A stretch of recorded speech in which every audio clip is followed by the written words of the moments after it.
कक्षा 7वीं के छात्रों का स्वागत है। आज की इस वीडियो में हम आपको कक्षा 7वीं जो आपका विषय सामाजिक विज्ञान है, इसके ई टू जेड अभ्यास पुस्तिका है ना के पार्ट 2 जिसका नाम है राजा और उनके राज्य, इसके सभी प्रश्नोत्तर बताएंगे। तो करते हैं स्टार्ट। पहला क्वेश्चन है छात्रों, राज और राजेंद्र प्रथम द्वारा निर्मित किस स्थान के मंदिर स्थापत्य और मूर्तिकला की दृष्टि से उत्कृष्ट हैं? तो यहाँ पर उत्तर सही है बी, तांजावुर और गंगई कोडचुल्लापुरम। इसके बाद है कोलकाता में नाडू कहा जाता है, तो गाँव का समूह है। तीसरा क्वेश्चन है कन्नौज, सही उत्तर है। चौथे क्वेश्चन में हौज का। पांचवें में राष्ट्रकूट आपका बिल्कुल ही सही उत्तर है। इसके बाद आपका छठवां क्वेश्चन में ए क्वेश्चन में लाडू बिल्कुल सही उत्तर रहेगा। बी में राजराज प्रथम बिल्कुल सही उत्तर रहेगा। सी में नगरम कहते थे चोलकाल के व्यापारी संघ को। और तमिलनाडु में चोल वंश के अभिलेखों में विभिन्न प्रकार के करों के लिए विभिन्न सूचक शब्द मिलते हैं।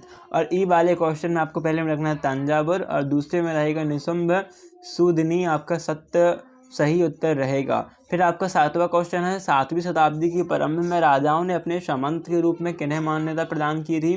तो 7वीं शताब्दी आते आते उपमहाद्वीप के विभिन्न भागों में बड़े बड़े भूस्वामी और योद्धा सरदार अस्तित्व में आ चुके थे। राजा लोकप्रिय उन्हें अपने मतहात क्या लिखना है मतहात या सामंत के रूप में मान्यता देते थे। फिर चौहान शासकों का राज्य विस्तार किन किन क्षेत्रों में हुआ था? तो चौहान शासकों का राज्य विस्तार दिल्ली और अजमेर के आसपास के क्षेत्र पर था। उन्होंने पश्चिम और पूर्व की ओर अपने नियंत्रण क्षेत्र का विस्तार करना चाहा था। फिर चोल मंदिर के साथ जुड़े हुए शिल्पों में सबसे विशिष्ट प्रमुख क्या था? तो चोल मंदिर के साथ जुड़े हुए शिल्पों में सबसे विशिष्ट प्रमुख था कांस्य प्रतिमाएं बनाने का काम। चोल कांस्य प्रतिमाएं संसार की सबसे उत्कृष्ट कांस्य प्रतिमाओं में गिनी जाती हैं। फिर कलहन द्वारा कश्मीर के राजाओं का इतिहास लिखने के लिए किन किन स्रोतों का उपयोग किया गया? तो कलहन द्वारा कश्मीर के राजाओं का इतिहास लिखने के लिए शिलालेखों, दस्तावेजों, प्रत्यक्षदर्शियों के वर्णनों और पहले के इतिहासकारों समेत अनेक तरह के स्रोतों का इस्तेमाल किया गया। फिर चोल शासन में सभा की सदस्यता के लिए क्या अर्हता थी? तो चोल शासन में सभा की सदस्यता के लिए इच्छुक लोगों को ऐसी भूमि का स्वामी होना चाहिए जहां से भू राजस्व वसूला जाता है। उनके पास अपना घर होना चाहिए। उनकी उम्र 35 से 70 के बीच होनी चाहिए। उन्हें वेदों का ज्ञान होना चाहिए। उन्हें प्रशासनिक मामलों की अच्छी जानकारी होनी चाहिए और ईमानदार होना चाहिए। यदि कोई पिछले 3 सालों में किसी समिति का सदस्य रहा है तो वह किसी और समिति का सदस्य नहीं बन सकता। इसके बाद है उत्तर मेरूर से प्राप्त अभिलेखों के अनुसार समिति के चयन का कौन सा तरीका अपनाया जाता था? तो उत्तर मेरूरगढ़ से प्राप्त अभिलेखों के अनुसार समिति के चयन का तरीका पहला, सभा की सदस्यता के लिए इच्छुक लोगों को ऐसी भूमि का स्वामी होना चाहिए जहां से भू राजस्व वसूला जाता है। उनके पास अपना घर होना चाहिए। उनकी उम्र 35 से 70 के बीच होनी चाहिए। उन्हें वेदों का ज्ञान होना चाहिए। उन्हें प्रशासनिक मामलों की अच्छी जानकारी होनी चाहिए।